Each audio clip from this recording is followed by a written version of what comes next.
Y a esta hora, a las 15:49, nos vamos rumbo a la columna de nuestro compañero a la distancia, el señor Pablo Hacker. Pablo, buenas tardes, ¿cómo van? Buenas tardes, ¿cómo están, compañeros? Bien, bien, por suerte. Qué verde que estaba la cosa, ¿no? Hola, Hacker querido, ¿cómo andás? Hola. Sí, yo tengo mi pequeño arbolito de Navidad, todavía no armamos porque uno de mis hijos está de viaje, así que lo voy a esperar para armar el árbol, si no se me enoja. Muy bien, espéralo.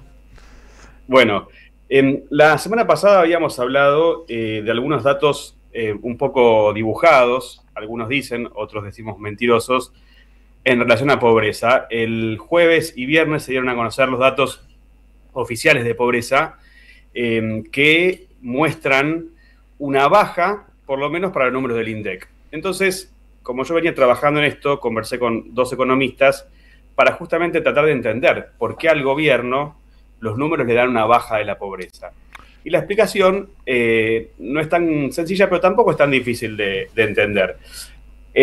Recordemos allá en el 23, cuando asume, digamos, al inicio de realidad del gobierno de Milei, esa devaluación tremenda de más del 110%, 118%.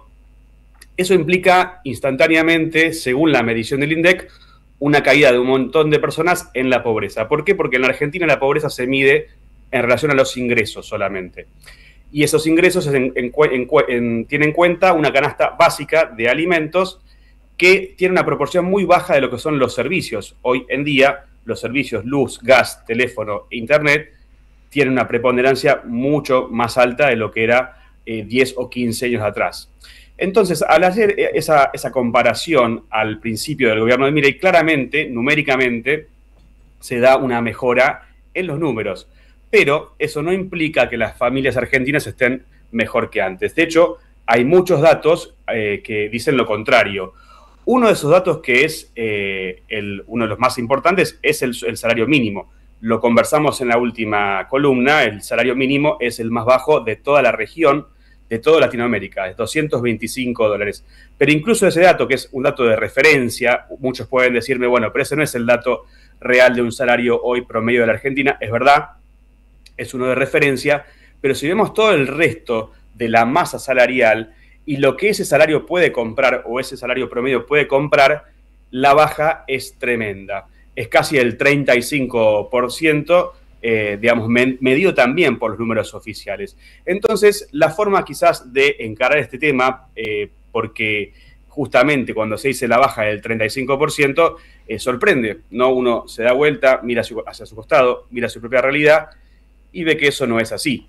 Y que claramente el fin de mes ya se acerca más al 10, al 15, al 20 con mucha suerte. Escuchemos algo que hoy Lucy Caballero dijo esta mañana con Nico Márcico, que nos ayuda a entender el tema de la deuda. Por ahí ya había Cristina Fernández de Kirchner, había dado una punta, que es decir, bueno, miremos qué nivel de endeudamiento tienen los argentinos. Y ahí vamos a ver qué está pasando con la economía real. Escuchemos.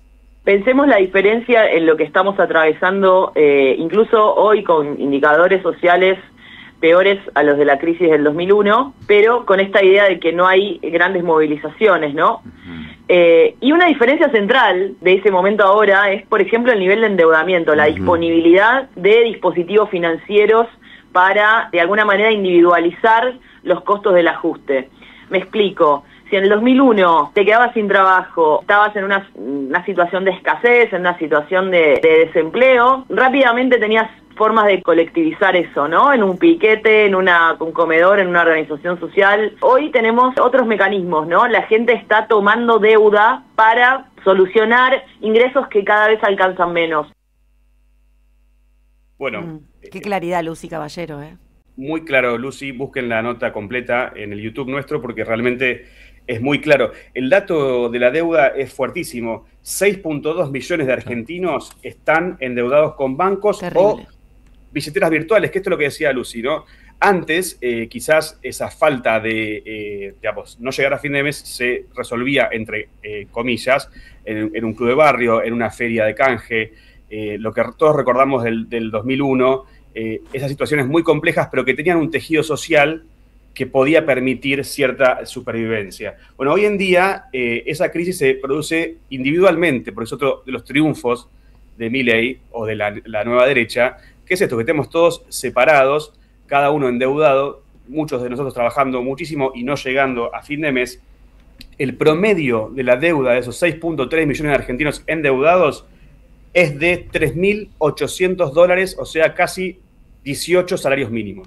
Un asunto sobre esto, que es lo que no está ni bancarizado, ni se puede computarizar, ni está en ninguna parte, que es aquellas personas que en los barrios carenciados le piden plata al puntero del barrio o al prestamista del barrio. Sobre eso no hay papel y todos sabemos cómo acaban esas historias.